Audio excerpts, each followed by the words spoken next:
Bueno, estamos repasando todo como está quedando la liga absolutamente parcheado, bacheado, unha estación lamentable de imaxe polas obras da gasificación. A nos parecenos ben que se fagan obras da gasificación e máis cando os veciños poden sair beneficiados no custe, pola competencia.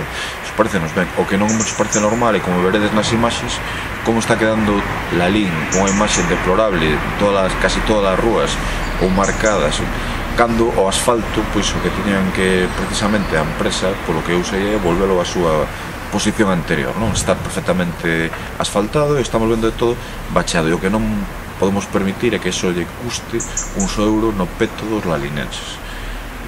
Os lalinenses non teñen por que pagar que unha empresa pois este levantando la LIN por todos os lados e que está deixando en condicións absolutamente lamentables. Pedimos ao Concello que asuma esa responsabilidade e que non lle pode costar absolutamente nada aos lalinenses, porque non é responsabilidade dos lalinenses. Sabemos que hai determinado tipo de rúas que xa teñen previsto ser asfaltadas porque está no propio plan de obras, pero non, repito, exiximos que a empresa que asuma ese custe, e o Concello se ve que hai rúas que están, especialmente como a Rúa Molinera, absolutamente destrozadas, que se executen os avais que existan para que, repito por terceira vez, non lle custa absolutamente nada aos lalinenses que non estamos dispostos a pagar pois este tipo de cousas que permite a día de hoxe a alcaldía.